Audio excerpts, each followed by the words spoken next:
Hello, everyone. Thank you for joining us for today's program. My name is Chelsie Alexandre, and I'm the Policy Program Officer here at the Korea Society. I'm joined today by our esteemed guest, Mr. Daniel Russel, to discuss U.S. Korea relations amid geopolitical competition. Before jumping into the conversation, I would like to quickly introduce our guest. Daniel Russel is Vice President for International Security and Diplomacy at the Asia Society Policy Institute, ASPI. Previously, he served as a diplomat in residence and senior fellow with ASPI for a one-year term. A career member of the Senior Foreign Service at the U.S. Department of State, he most recently served as the Assistant Secretary of State for East Asian and Pacific Affairs. Prior to that appointment, Mr. Russell served at the White House as Special Assistant to the President and National Security Council Senior Director for Asian Affairs. And during his tenure there, he helped formulate President Obama's strategic rebalance to the Asia-Pacific region, including efforts to strengthen alliances, deepen U.S. engagement with multilaterals, and expand cooperation with emerging powers in the region. So with this very extensive background, we are very much looking forward to his insights in this discussion. I'd also like to thank the Kim Koo Foundation for their support of this program. And so with that, I guess we'll just jump in. So I thought we could begin the conversation by doing a bit of context setting. As the title of this program suggests, geopolitical competition and tensions are heating up in the Indo-Pacific. But one problem is that there are so many serious sources of risk that it's difficult to expend political capital on problem solving when the problems are still at their earlier stages. So I was wondering if you could give us a bit of a tour around Northeast Asia and tell us what the worry spots are for you. Okay, well, thanks very much, Chelsie. First of all, I'm really happy to be here, and particularly at the Korea Society, which is a sister organization, or at least a cousin organization of Asia Society, where I am based. And this is a great program which I support and admire. So there's no shortage of spots to worry about in Northeast Asia. You can see I long since pulled out my hair in angst and despair. There are some, very bright spots. U.S. relations with our key allies, like the Republic of Korea, are very, very strong. And we're going to need that strength and resilience to deal with the whole slew of very significant challenges. I would put at the top of the list the threat from North Korea's nuclear and missile program, which is growing, unfortunately, in leaps and bounds, and represents a huge threat not only to the Republic of Korea, not only to the United States, to Japan, but to the world and the global order, the global non-proliferation system, and so on. I think it's only a matter of time before the real immediate challenge from Kim Jong-un's nuclear arsenal manifests itself in a kind of aggressive way that, as part of the past pattern, there may be some things that are slowing down the moment of eruption, of provocation, and we can talk about that. But I think whether it's a seventh nuclear test or something in a way much more directly threatening remains to be seen, but we should understand that something is coming. And I think that the calculus on the part of Kim and his regime is that this cycle of provocation would set the stage for the kind of negotiations that he wants to have, negotiations on North Korea's terms, which will frankly put Washington, Seoul, Tokyo in a very, very challenging situation, particularly since it seems clear that at best Beijing and Moscow would back away and not exercise leverage or influence over Pyongyang, and at worst would provide more political cover. So that's definitely at the top of my list.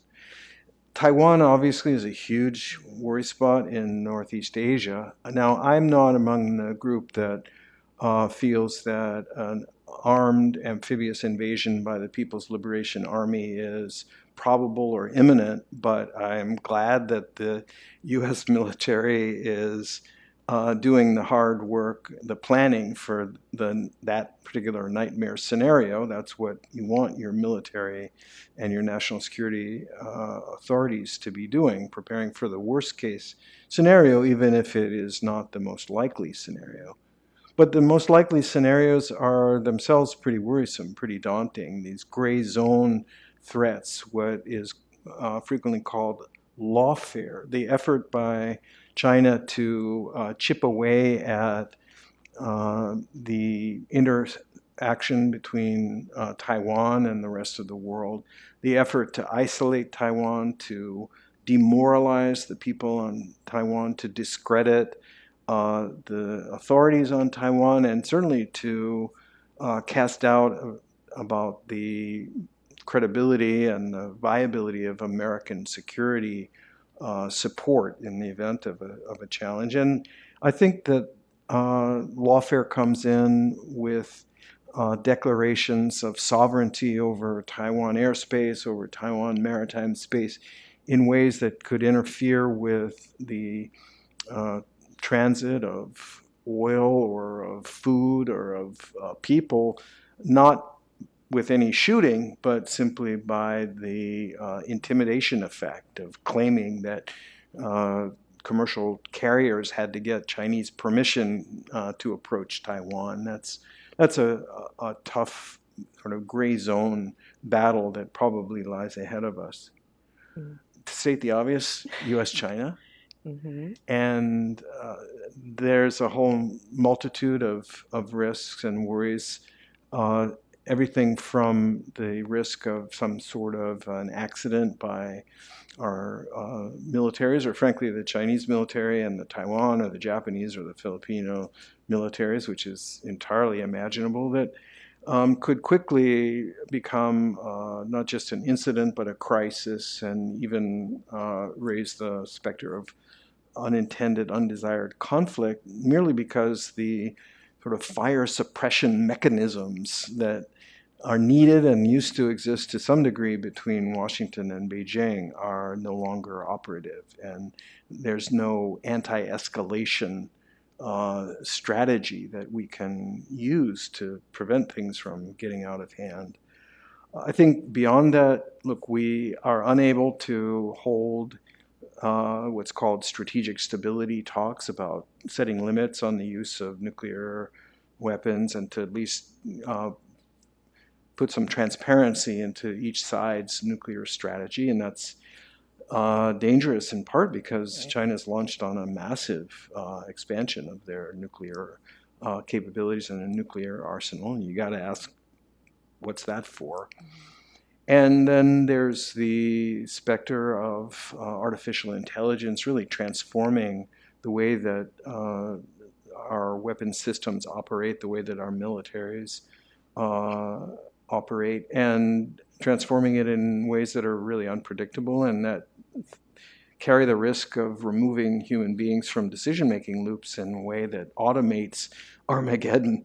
Not where we want to go. The two big military powers that are most advanced in AI are the United States and China, and we are barely, if at all, talking to each other, let alone really grappling with that risk. I don't want to belabor it, but there are a whole host of sort of less traditional or non-traditional security threats like supply chain vulnerabilities, the unreliable or the uneasy dependence on China for things like critical minerals and so on. But also the advent of extreme weather events from climate change that are hugely disruptive to citizens and to cities and to transport operations and so on. And, you know, we haven't forgotten what life was like and how hard it was to get control of the pandemic in the COVID-19 experience. And I don't think there's anyone in public health or science who doesn't believe that another pandemic will come at some point, and that point need not be decades away.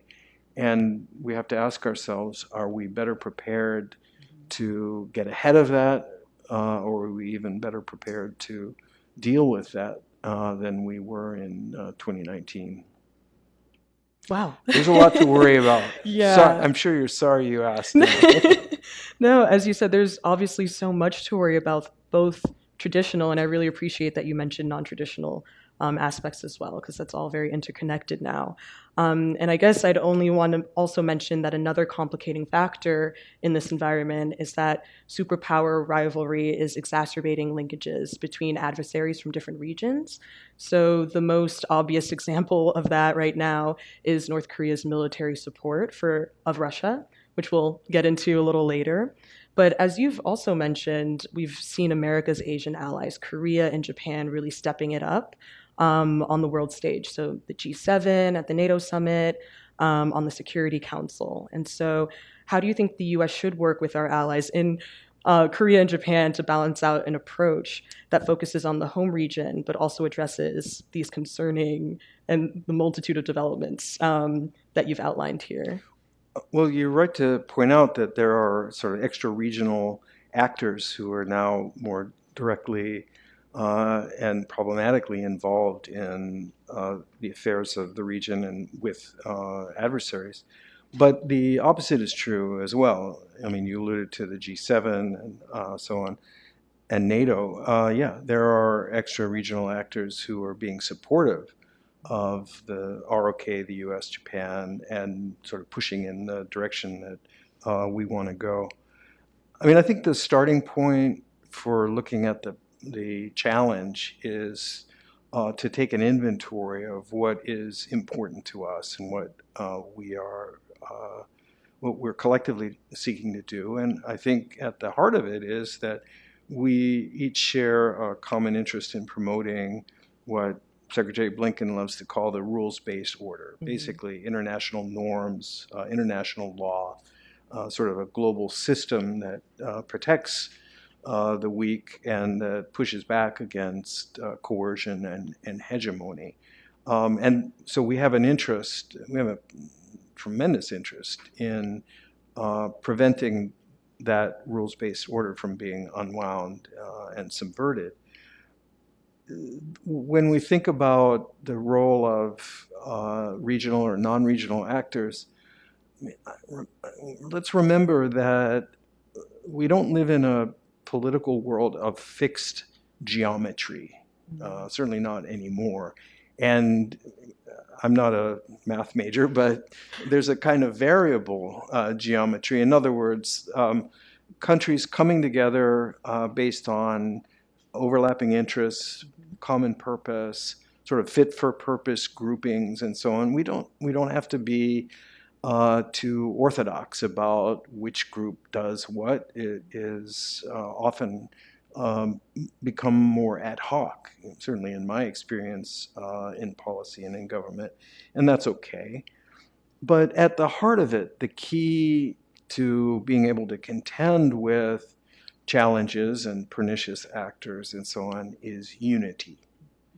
And the unity in Northeast Asia that's absolutely critical is the trilateral unity among Seoul, Washington, and Tokyo. Now, it is hard work, given the politics of the three countries, to hold that unity together. It's a really important, if not sacred, mission. We're three democracies, and that comes at presents, let's say, some of its own challenges. So we've got a transition underway in the United States. There's a transition, political leadership in Japan, and just the pure politics of the trilateral relationship have always been very complicated. I'm looking over my shoulder at former Foreign Minister Yoon Byung-se, who was critical in negotiating and engineering the Comfort Women Agreement in the Obama administration. And that was completely unwound by a subsequent administration. And now the trilateral relationship, thanks to the Camp David Accord and the initiatives of President Yoon in the first instance, has really blossomed. our mission is to keep that alive and keep it alive to work on deterrence and defense, keep it alive to develop better safeguards in cybersecurity for what we need to do in terms of technology sharing and protecting our intellectual property, especially in critical technologies. What we need to do and are doing in securing our supply chains and making them safe and resilient. What we are doing and need to keep doing in international diplomacy. So there isn't like an easy answer. It's a lot like get exercise, eat your vegetables, things your doctor tells you to do. But if we're not unified, if we're not together, frankly, we don't stand much of a chance of dealing with these adversaries and challenges and extra regional actors. Absolutely, absolutely. And I mean, as demonstrated by Camp David, this trilateral relationship has reached a very new high. But you've already talked about some of the vulnerabilities kind of baked into that relationship, including internal pressure from nationalism and external pressure from adversaries.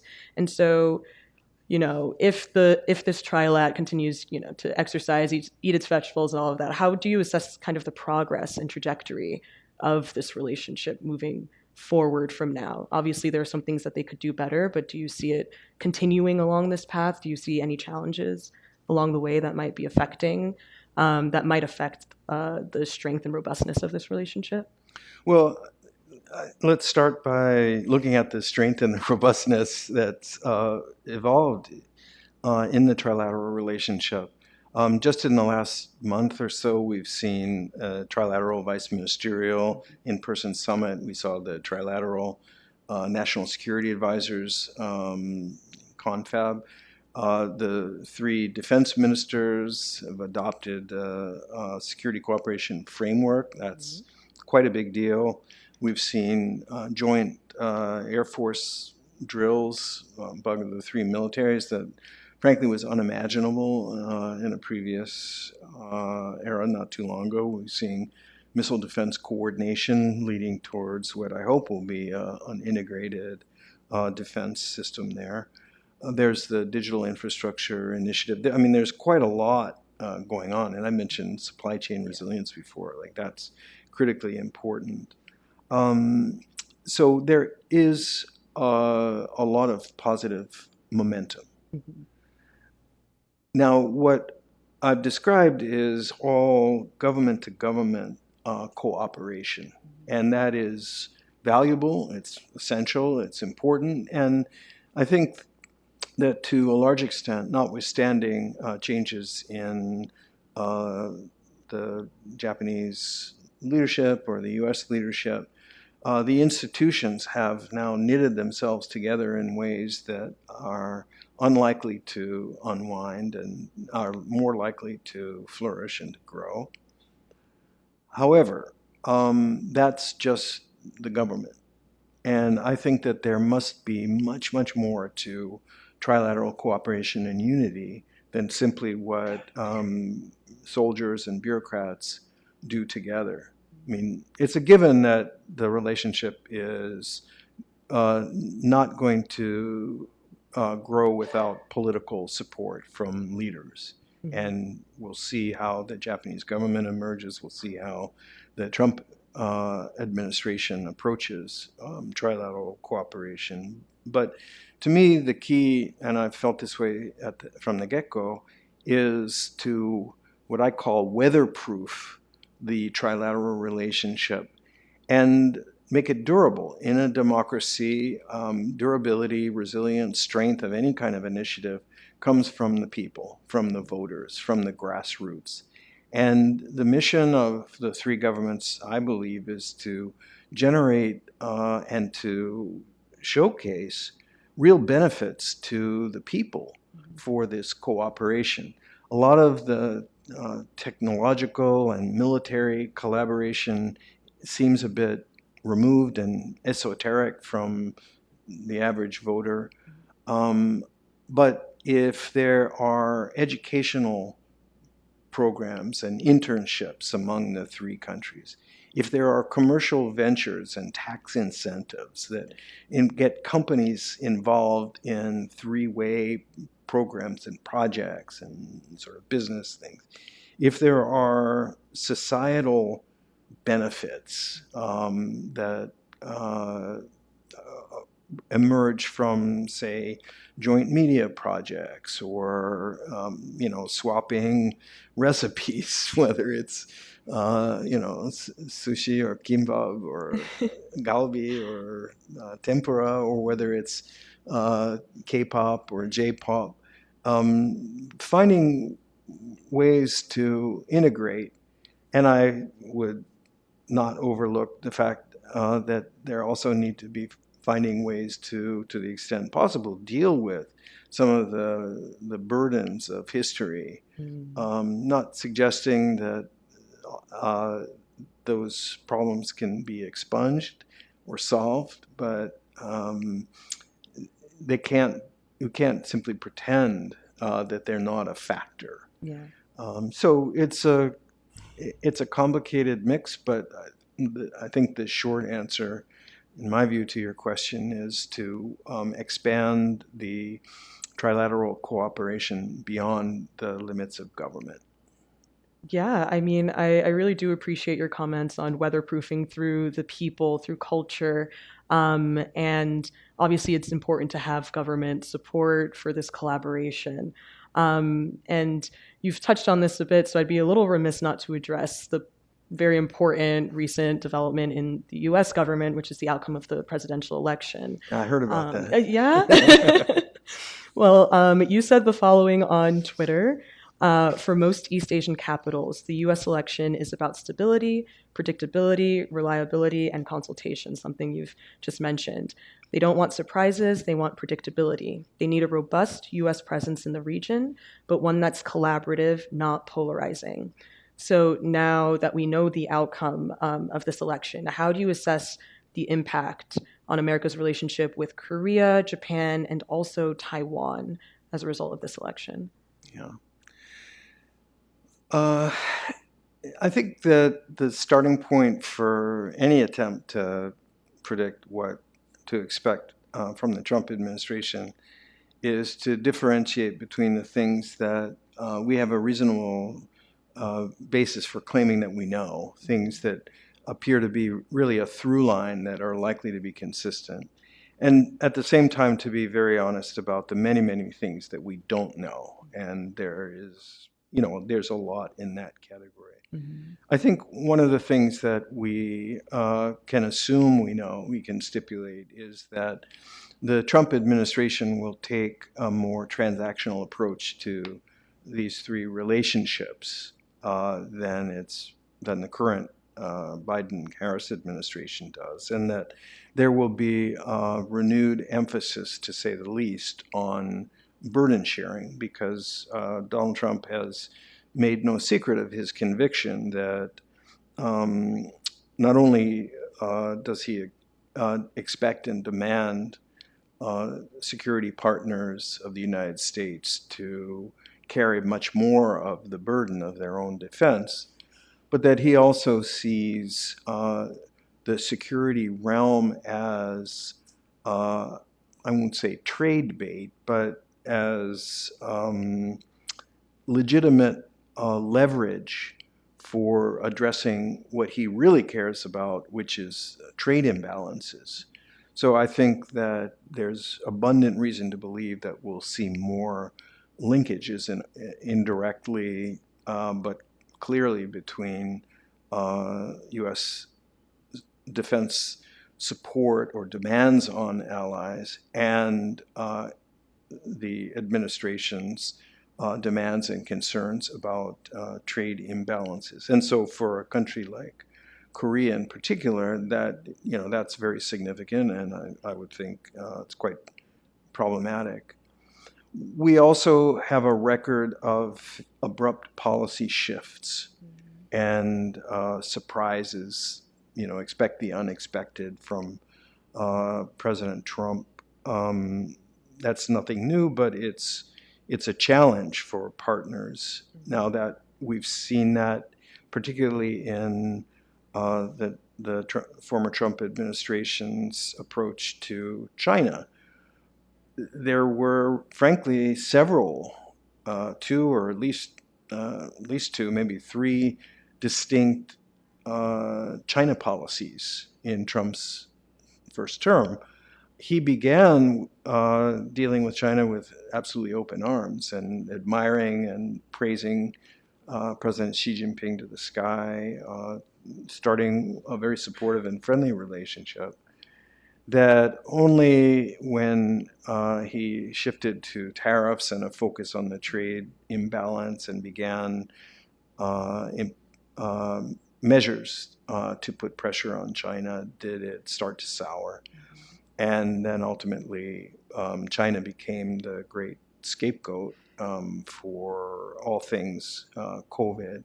And it was at that point in the Trump administration that the president seemed to unleash the China hawks in the system. Prior to that, there was a different approach. So there's a soft Trump and there's a hard Trump when it comes to China. There's no more graphic example than North Korea, where we went from fire and fury and who's got the bigger button and little rocket man to the endless exchange of love letters and candygrams. So is it going to be the hard approach or is it going to be the warm embrace of North Korea? And whichever one is the starting point, how long before it flips to another? Those are big questions.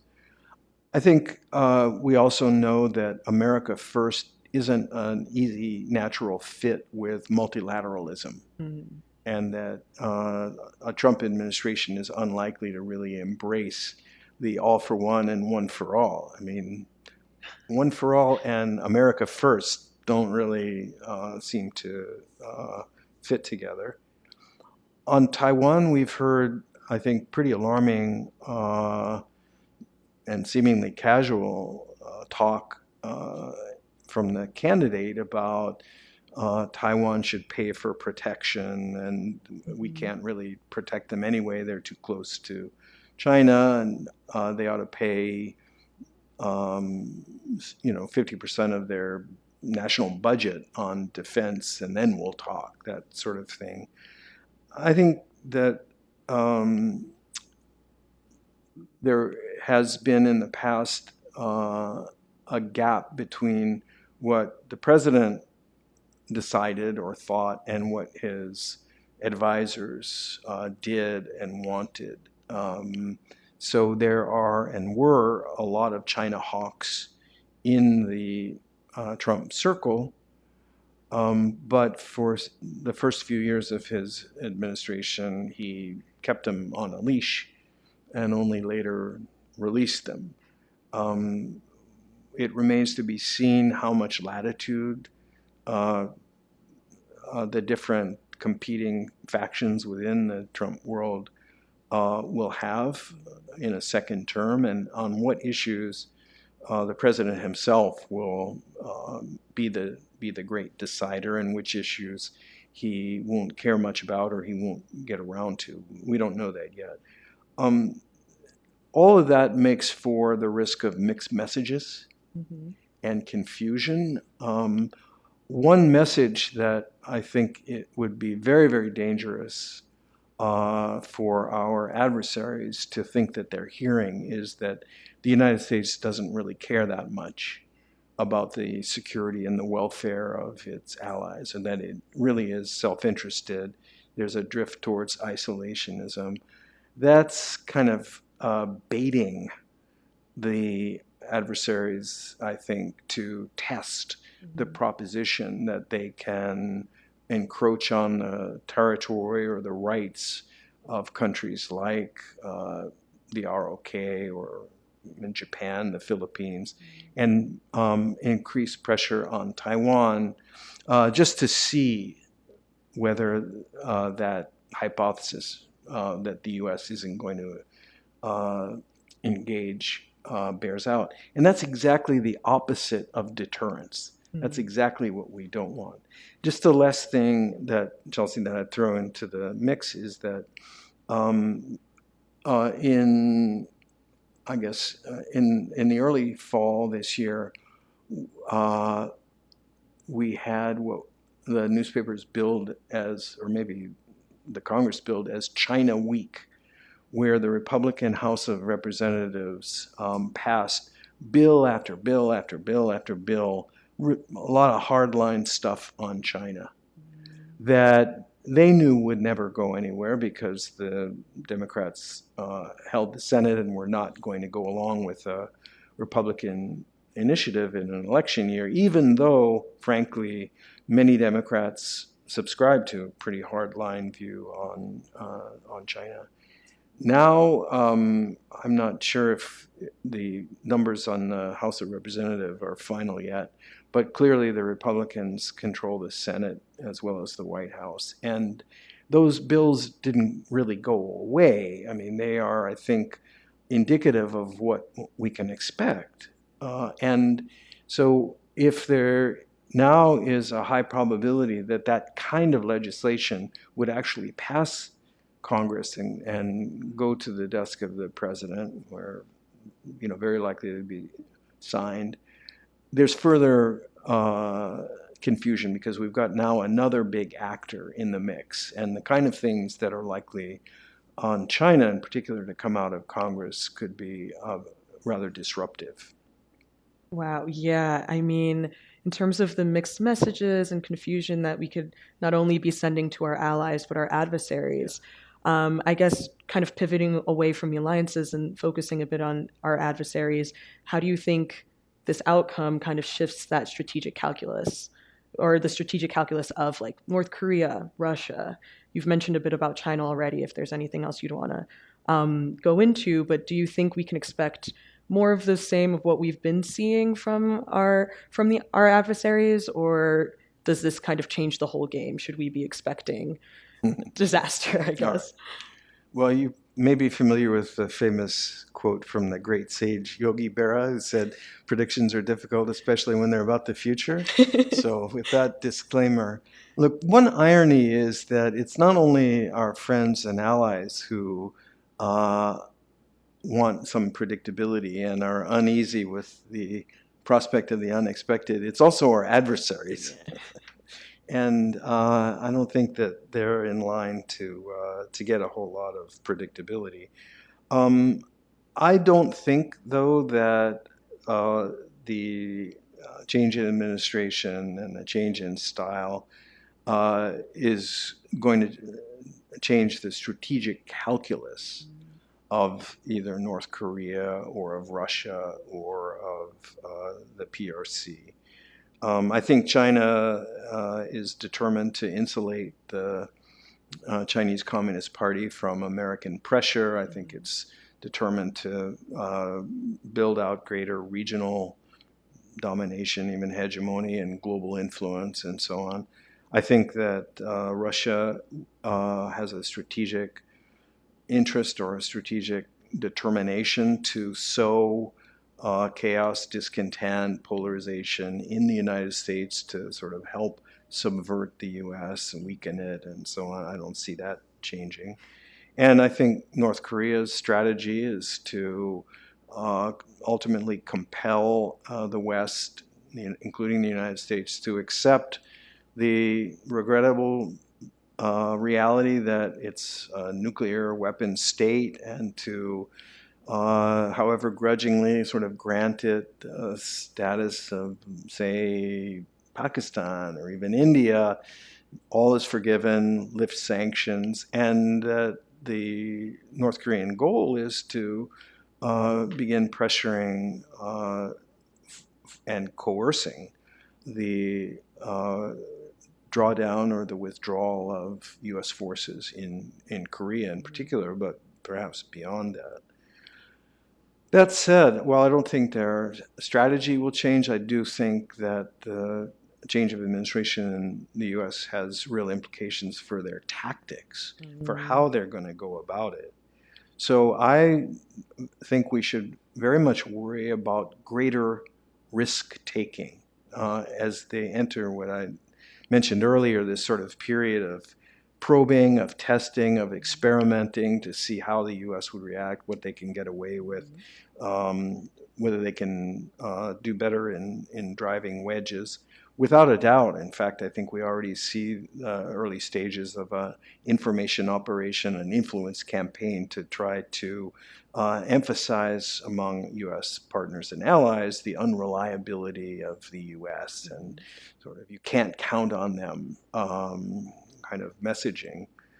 So that's wedge driving. I think I think there will be a renewed effort in all three capitals to try to manipulate President Trump. That there is a sense in Beijing and Moscow certainly, and probably in Pyongyang, that if you put together a presentation just right, if you flatter him, if you structure things to appear to be a win for him, that he will go for the bait, and they can get an upper hand. And there are, infinite examples of promises made by Moscow, by Pyongyang, by Beijing that were never kept. And I think that's part of the strategy and part of the risk factor here. Absolutely.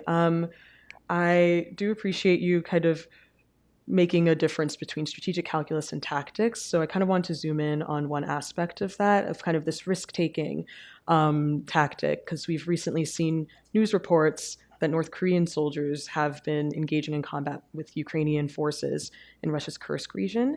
And so kind of pivoting back to what the alliance can do in these kinds of situations where, as you mentioned, things can escalate very quickly, what factors do you think South Korea will use to evaluate its policy of providing lethal aid to Ukraine, given that North Korea is now in combat against Ukrainians? And how can the U.S. and South Korea work together to, provide a strong response that doesn't invite any of this undue risk and kind of lead to situations we can't come back from?